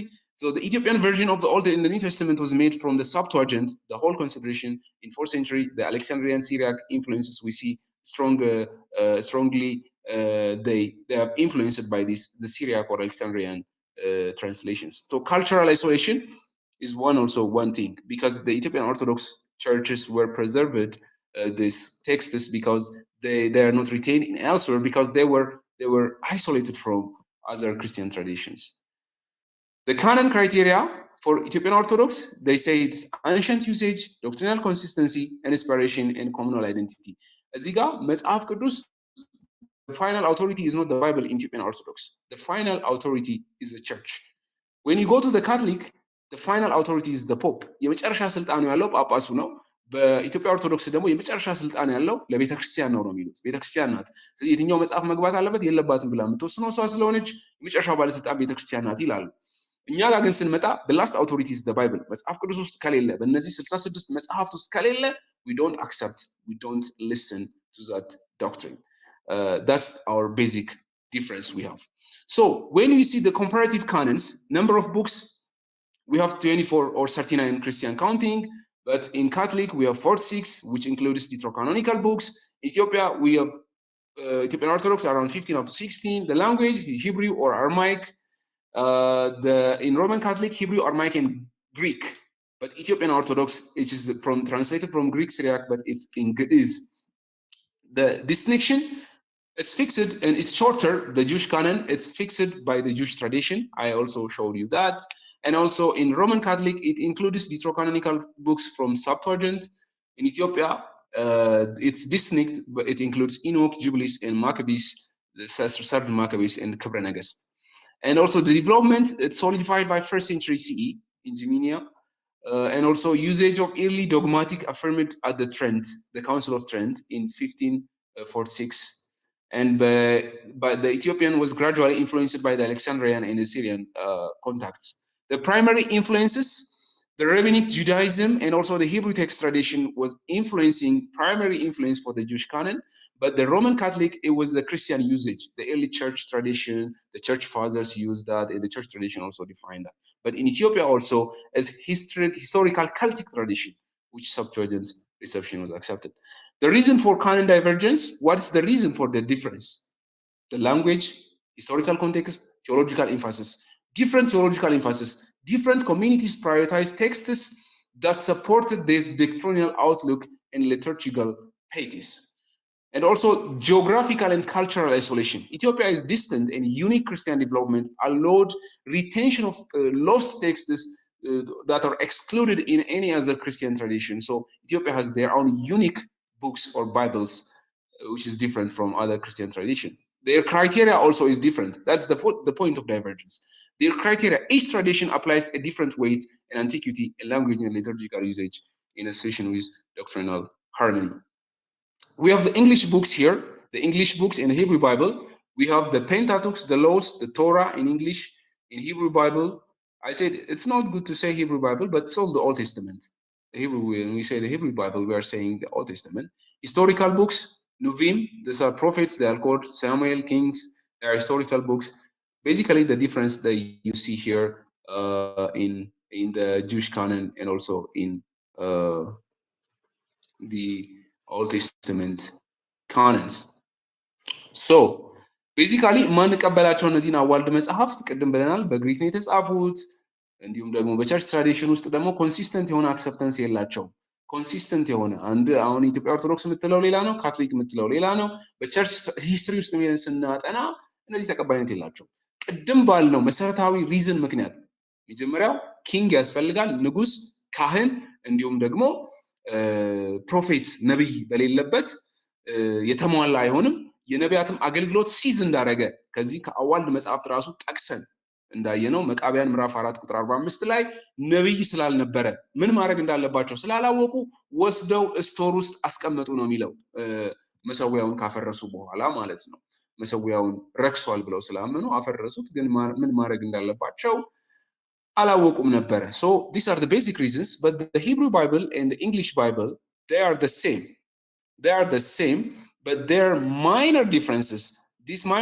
these differences are on arrangement and also on chronology the way we use እኛ መልኪያስ ነው የሚጨርሻው በእነሱ ግን ዜና መጽሐፍ ነው የሚጨርሻው የኦልድ ቴስተመንት መጽሐፍ because of different theological emphasis እኛ የሳልቬሽን ሂስትሪ ነው የምንከተለው ማለት ነው ኮቨነንታል አሬንጅመንትን ስንመለከት ኮቨነንታል አሬንጅመንትን እዚህ ጋር ማሳያችሁ ለምንድን ነው ይሄንን ዶክተር ቫን ፓይት ያስቀመጠው ኮቨነንታል አሬንጅመንት ለኒው ቴስተመንትም ለኦልድ ቴስተመንትም parallel ሆኖ የሚጠቅም ስለሆነ ነው it's an alternative approach organizing biblical books by connecting them to the covenantal themes so this provides a different perspective on canons across these three major traditions so the graphical representation shows books both of the Old and the New Testament organized under covenantal categories the law the prophet and the writings so the format index the Bible books are grouped under broader covenantal category rather than traditional division the Torah the prophet and the writings let me show you here the covenantal arrangement እሱ ያስቀመጠው እዚህ ጋር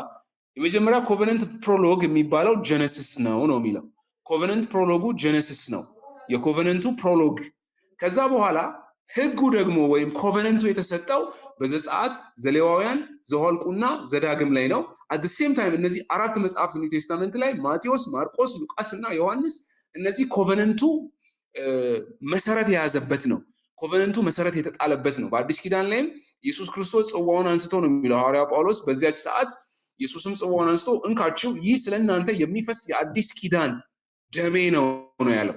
This is the new covenant, the blood of the new covenant. That's what Jesus said. So he formulated the covenant. So the covenant is formulated here. The law is here. The prophets they are the covenant histories. They shows us what happened after they received the covenant. What happened?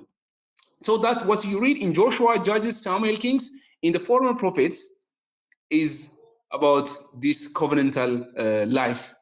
And the second is in Isaiah, Jeremiah, Ezekiel, and these minor prophets. They are also covenant lives, but they are oracles and warnings to the nation of Israel. ኮቨነንቱን ስላልኖሩ የመጡ ማስጠንቀቂያዎች እና በእግዚአብሔር ፊት የከሰሷቸው ክሶች ናቸው። በነቢያቶቹ ህዝቡ የተከሰሰበት ማለት ነው። ሐዋርያት ሥራ መጽሐፍም እንደዛ ነው የሚያገለግለን። ኮቨነንት ሂስትሪ ነው የሚነግረን። ኮቨነንት ሂስትሪ ምን ሀፕን አደረገ? ይሄ ኮቨነንት ከተመሰረተ በኋላ ሐዋርያት ሥራ መጽሐፍ ላይ ሄዳችሁ ስታነቡ ይሄን ነው የምታገኙት። እና ኢቭን የእንትናን ስብከት ሄዳችሁ ማጥናት ትችላላችሁ። the preaching of እስጢፋኖስ ስብከቱን ሲሰብክ ከፎርመር ፕሮፌትስ እና ከላተር ፕሮፌትስ እየጠቀሰ ነው ሲያብራራ የነበረው። ግን በዋናነት ሌተር ፕሮፌትስ እነዚህ ፎርመር ፕሮፌትስ ከጆሹዋ ከነዚህ ሁሉ ጠቅሶ ኮቨነንት ሂስትሪውን አብራርቶ መጥቶ ሲደመድም ግን እናንተ አንገተ ደንዳና ህዝብ የሆናችሁ የእግዚአብሔርን መንፈስ ማታዳምጡት እስከ መቼ ድረስ ነው ብሎ ይወቅሳቸዋል። ይሄም የሌተር ፕሮፌትስ ስራ ነው። ሌተር ፕሮፌትስ ምንድን ነው የሚሉት? ህዝቡን ተመለሱ፣ ንስሐ ግቡ፣ ልባችሁን አታደንድኑ ብለው ነው አርጊው የሚያደርጉት። So the next is the writings, Psalms, Jobs, Proverbs. እነዚህ ኮቨነንት ላይፍ ነው የሚነግሩን። ይሄ ኮቨነንት ሂስትሪን ያስረዳናል። ኮቨነንቱ ላይ ህዝቡ ምን ሀፕን እንዳደረገበት ከዛ በኋላ በኮቨነንት ውስጥ እንዴት መኖር አለብን የሚለውን የሚነግሩን እነዚህ መጽሐፍት ናቸው። መዝሙረ ዳዊት፣ ኢዮብ፣ ምሳሌ፣ ሩት፣ የነህምያ፣ የእዝራ፣ የክሮኒክልስ መጽሐፍት ናቸው። These books tells us how to live a covenant life. At the same is true in the New Testament. Pauline epistles, Hebrew, James, and the epistles, they tells us how to live a covenant life. And then also we have a covenant prologue. The final prologue is Revelation. መግቢያው ጀነሲስ ነው፣ መዝጊያው ራእይ መጽሐፍ ነው። This is the covenantal arrangement of the Christian Bible. These covenantal terms used in scholarly context to emphasize theological unity of Bible across the diverse canons. So this demonstrates how different religious traditions can organize the scriptures to highlight their theological presupposition. So theological implication, finally we have the key insights from here. We have only one slide remaining. So the three canons share a core corpus but reflect a diverse historical pauses and theological priorities. The language, the Septuagint prominence in early Christianity preserved Greek books that Jews later excluded when the Masoretic Hebrew became normative. In Masoretic Hebrew, we have a reliable Hebrew manuscript, which is a Masoretic Hebrew, but the Septuagint includes these deuterocanonical books, which are written in Greek, but we don't accept those deuterocanonical books as the canons.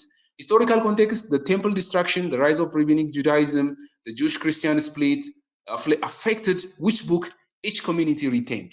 የቤተ ክርስቲያን መከፈል ክርስቲያኖች ተከፈሉ ከሆነ ጊዜ በኋላ የኦርቶዶክስ Jewish, Orthodox Christianity, Catholic Christianity, and also the Protestantism. These have retained different books in their community. And also the theological emphasis. Different communities prioritize texts that support their doctrinal outlook and liturgical patience. But as a Christians, we believe that the Jewish canon, they are closed, and also we don't need to add any books rather than after the Malachi, which is the final books, which need to be closed. After that, there is no canon. Canon is also stopped. We have evidences from these deuterocanonical books, the book of Maccabees. Geographical isolation is also another canon theological implication. There's criteria for canonicity. Each tradition applied a different weight in antiquity and language, liturgical usage, apostolic association in doctrine, harmony. But we appreciate that differences. But we take away from this is that we don't need to worry that anything is absent from the Bible. ከመጽሐፍ ቅዱስ ምንም ነገር ጎሏል ብለን መጨነቅ የለብንም። ደግሞ መጨመር አለበትም ብለን ማሰብ የለብንም። ወይም ደግሞ የእግዚአብሔር ቃል ያልሆነ ነገር ተጨምሮበታል ብለንም በኦልድ ቴስተመንት ላይ መጨነቅ የለብንም። እዚህ ጋር የቀረቡት ክራይቴሪያዎችን በሙሉ እዛ ላይ የገባችሁ ካኖን ላይ የገባችሁ በደንብ ስትመለከቱ basically we have what God wants to have እግዚአብሔር እንዲኖረን እንድንሰማው እንድናነበው የሚያስፈልገን በሙሉ ሰጥቶናል። ከዚህ በኋላ ምንም አያስፈልገንም ወደሚለው ነው የምንመጣው ማለት ነው። እነዚህ ኮሚኒቲዎች ሪዘርቭ ያደረጉበት ካኖኒሲቲያቸው ዲቤተብል ነው። የሚነሱባቸው የራሳቸው ኢሹዎች አሉ። ዶክትሪናል ኮንሲስተንሲ የለም። አሁን ለምሳሌ ምንድነው ፍትሃት ምንድነው? እዚህ ውስጥ ኦርቶዶክስ የነበረ ሰው ካለ ያውቃል። ፍትሃት ምንድነው? የሚያውቅ ሰው አለ? ፍትሃት ምን እንደሆነ?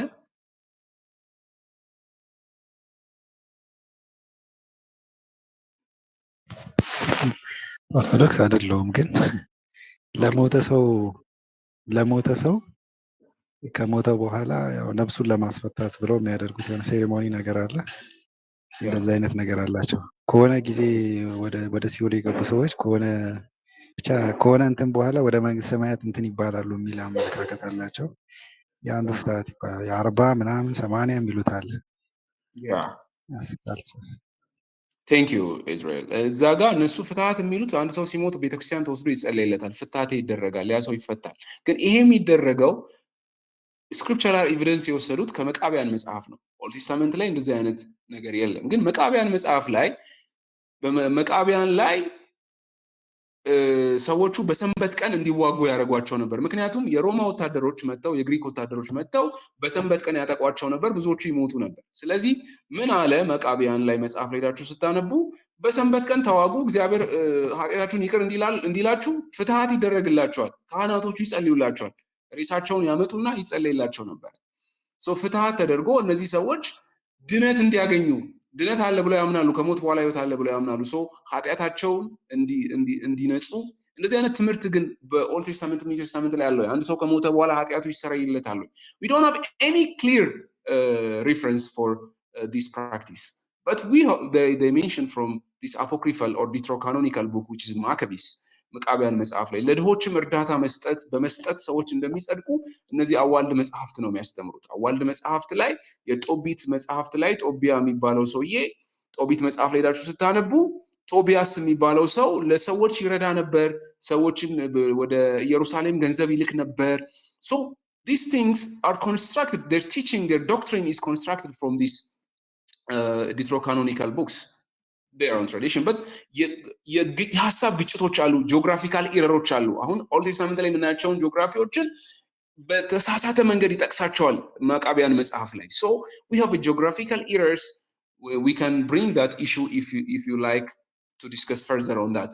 የዶክትሪን ግጭቶች አሉ ከኦልድ ቴስታመንት አስተምሮ ጋር ከህጉ ጋር በተያያዘ የዶክትሪን ግጭቶች አሉ። እነዚህ የዶክትሪን ግጭቶችን ማስማማት ስለማይቻል እና በግሪክ ስለተጻፉ የተጻፉትን በግሪክ ስለሆኑ በአይሁዳውያን ዘንድ ተቀባይነት የላቸውም፣ እኛም ልንቀበላቸው አንችልም። አፕሪሺየት ብናደርገው ያ መጽሐፍ ፕሬዘርቭ በመደረጉ ለቤተክርስቲያን ታሪክ ጥናት እንዲሁም ደግሞ ለቤተክርስቲያን ቴዎሎጂካል ጥናት አስፈላጊ ስለሆነ what are the key takeaways that you need to take from this class is the three canons share a core corpus, but they reflect a diverse historical path in theological priorities. They share the same corpus that's the Tanakh, the Jewish Tanakh. They all share this. እነዚህ ሶስቱም ትራዲሽኖች 39ን መጽሐፍት ይቀበላሉ። This is their similarity, but there is a diversity in historical paths and theological priorities and how they inserted deuterocanonical books. And appreciating these differences strengthens our grasp of how scripture function in different communities. And also canonical decisions were shaped by historical context, theological emphasis, and cultural factors. These are decisions. But the Old Testament canon is closed. In እርግጠኛ እንድትሆኑ ነው የምፈልገው። በዚህ Old Testament canon, you don't have to worry that you have missed any of God's word, or you don't have to worry that you need to add anything extra in the God's word that's absent from God's word.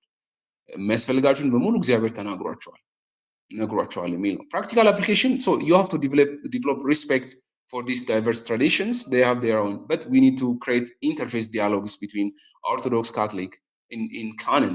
ዲስከስ ማድረግ እንችላለን። ካንንን በሚመለከት ይህንን እንድታዳብሩ ነው።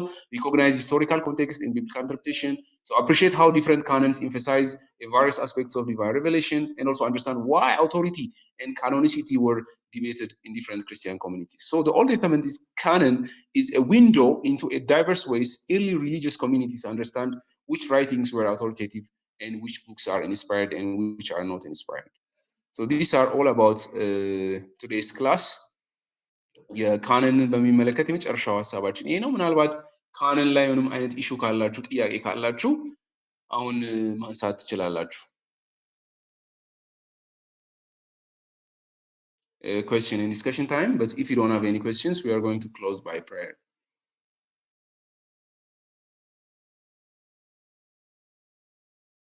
Okay. Okay, Freyo.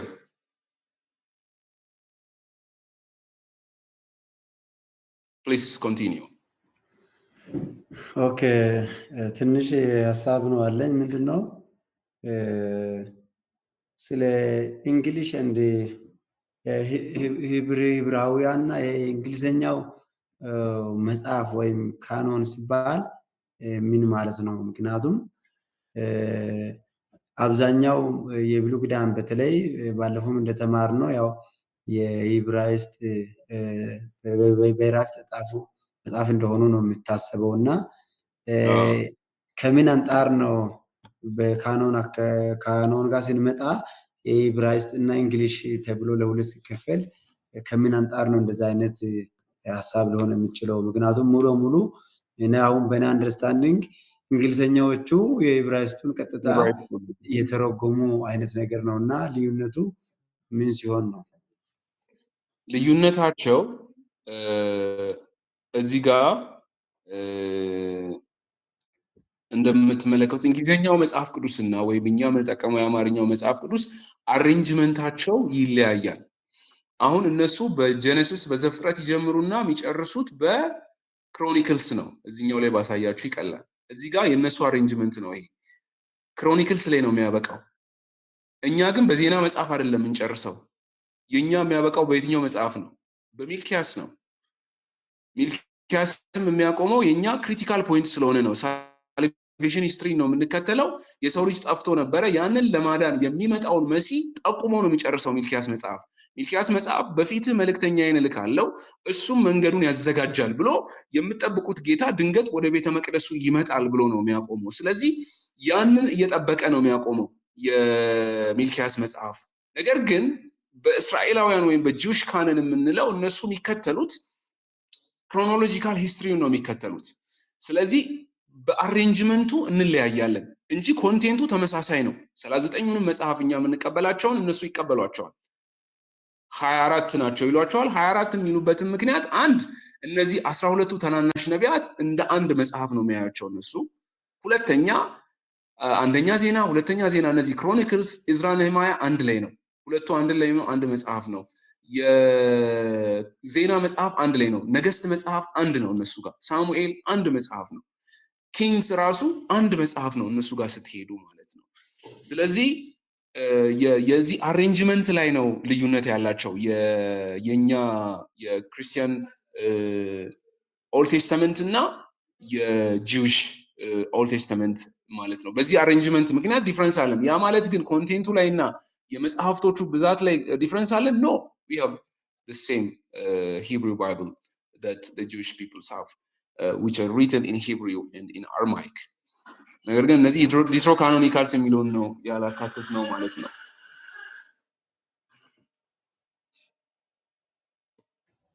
ኦኬ ግን እዛ ጋር አንድ ያልገባኝ አንድ ነጥብ ምንድነው የእንግሊዝኛው ወይም የኛ የምንለው ምንጩ ከየት መጥቶ ነው እንደዛ የወሰድነው? ምክንያቱም መጽሐፍ ቅዱስ የተጻፈው ዋናው ከዛ ነውና በዕብራይስጥ ነው፣ ከእስራኤል ነው ያው መጽሐፉን ያገኘነው መረጃውም እንግሊዞቹም ቢሆን የትኞቹም ቢሆን ከዛ ነውና የመጽሐፍ ሁሉ ምንጭ ከዛ ከሆነ ይሄንን ኦርደሩን አሬንጅመንቱን እንግሊዞች ወይም እንደዚህ አሁን በእንግሊዝኛ የተጻፈው ከየት አግኝቶ ነው አሬንጅመንቱን እንደዛ ያደረጉት የሚል ጥያቄ ውስጥ ላይ ይፈጠራል።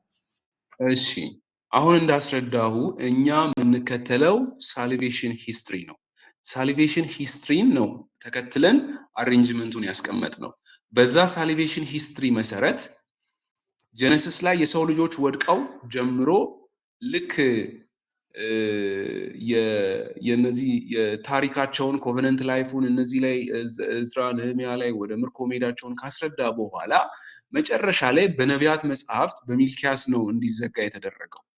በሚልኪያስ መጽሐፍ ነው የኛ መጨረሻው መጽሐፍ ማለት ነው። እነሱ ጋር ግን ስትሄዱ ክሮኒክልስ ነው የመጨረሻው መዝጊያ። እነሱ አሬንጅ የሚያደርጉት እንደዚህ ስለሆነ ነው። አሬንጅ ሲያደርጉ ግን አንድ በራይቲንግ ስታይላቸው ነው። አሁን መጽሐፍት ብለው የሚከፍሏቸው እነዚህ ነው። እኛ አሁን መጽሐፍት ከሚሉት ውስጥ የታሪክ መጽሐፍት ብለን አውጥተናቸዋል። እነ እዝራን፣ ነህምያን፣ አስቴርን እነዚህ። ዳንኤል እንደውም እኛ ጋር የትንቢት መጽሐፍት ውስጥ ነው የተካተተው ማለት ነው። ይሄንን የተደረገበት ምክንያት አንድ በጽሁፍ ይሄ ራይቲንግ ስታይላቸውን ተከትለው ነው እነሱ አሬንጅ ያደረጉት። እኛ ግን እሱን ተከትለን አይደለም አሬንጅ ያደረግነው። የኛ አሬንጅመንት የተከተለው በዋናነት የሳብቷጀንቱን ነው ወይም የሰባ ሊቃውንት የሚባለው አሬንጅመንት ሳልቬሽን ሂስትሪን ነው የሚከተለው። ሳልቬሽን ሂስትሪ እንዴት ኢየሱስ ክርስቶስ እንደሚመጣ ጠቁሞ ነው የሚያበቃው። አንዳንዶቹ የአይሁድን ካነን መከተል አለብን ብለው አርጊው የሚያደርጉ አሉ። የአይሁድ ካነን የሚከተለው ይሄንን ነው። የሚዘጋው በዜና መጽሐፍ ነው። የዜና መጽሐፍ መጨረሻ ላይ ነው የተጻፈው። መጨረሻ ላይ የተጻፈበትም ሪዝን ምንድን ነው? ታሪክ ነው የሚደግመው እሱ የዜና መጽሐፍ ከመጀመሪያ አንስቶ እስከ ነቢዩ ሚልኪያስ ድረስ ሀፕን ያደረገውን ነው የሚተርክልን ማለት ነው። ምናልባት እዚህ ላይ በደንብ ክሊር ካልሆንኩልህ ነገ ላይ አንዳንድ ተጨማሪ ሀሳቦቹንም ላመጣል ይችላል። በሁለቱ ቤዚካሊ ያለን ዲፍረንስ ግን በዚህ በታይም አሬንጅመንት እና በአጻጻፍ ስልታቸው ነው። እኛ ደግሞ የምንከተለው ሳልቬሽን ሂስትሪ አሬንጅመንት ነው። ኢንተርኔት ላይ ገብታችሁ ማየት ትችላላችሁ። ሳልቬሽን ሂስትሪ አሬንጅመንት ምን ማለት ነው፣ ከጁሽ ካኔን የሚለየው ምንድን ነው የሚለውን ማየት ትችላላችሁ። እኛ የኒው ቴስታመንትን ፉልፊልመንት በሚያሳይ መልኩ ነው የተቀመጠው። የኛ ስሙዝ ነው። በቃ ዝም ብላችሁ ሄዳችሁ ብሉይ ኪዳን ላይ መታችሁ ጨርሳችሁ በሚልኪያስ ላይ የምጠብቁት ጌታ ድንገት ወደ ቤተ መቅደሱ ይመጣል ብሎ አቁሞ አዲስ ኪዳን ላይ ማቴዎስ ወንጌል ሲጀምር ከሱ ነው የሚቀጥለው። ከማን ይጀምርናል? ከመልእክተኛው ሲመጣ ማለት ነው። መልእክተኛው ማን ነው? ዮሐንስ ነው። ዮሐንስ መጣ፣ ኢየሱስ ክርስቶስን መገለጥ አየን። ያ የምንጠብቀው ጌታ ወደ ቤተ መቅደሱ መጣ። ያንን ፉልፊልመንት ነው የሚያሳየን። ያንን አሬንጅመንት ተከትለን ነው ይሄድ ነው። ቤዚክ ዲፍረንሳችን እሱ ነው። ምናልባት ጥያቄን ካገኘሁት፣ ምናልባት ሌላ ጥያቄ ከሌለ እዚህ ጋር እናቁምና እኔ ሌላ ቀጣይ ክላስ ስላለ እዚህ ጋር ላቁምና ጸልየን እንጨርስ። እሺ እንጸልይ። እግዚአብሔር የዘላለም አባት ሆይ ስለዚህ ሰዓትና ስለዚህ ጊዜ ደግሞ እጅግ አድርገን እናመሰግንሃለን። መልካምነትን ለእኛ ስለገለጥህ ስም ይባረክ። አሁንም ጌታ ሆይ በነገር ሁሉ እንድትረዳን እንጸልያለን። ፈጥነን መሄድ እንድንችል፣ ነገሮችን ከቨር ማድረግ እንድንችል ጸጋ ያግዘን። ቀርቶ ያለውን ጊዜ ሁሉ ባርክልን ጌታ ሆይ። ደግሞ ማንበብ ማጥናት እንዲችሉ አሳይመንትም ደግሞ እንዲሰሩ እንድትረዳቸው ጸልያለሁ። እግዚአብሔር የዘላለም አባት ሆይ የሚነበበውን እንዲያነቡ፣ መጽሐፍትን እንዲያዩ፣ እንዲመረምሩ ጸጋህ እንዲበዛላቸው ጸልያለሁ። ስለ ሁሉ ስም ይባረክ በጌታ በኢየሱስ ስም አሜን። እሺ አመሰግናለሁ።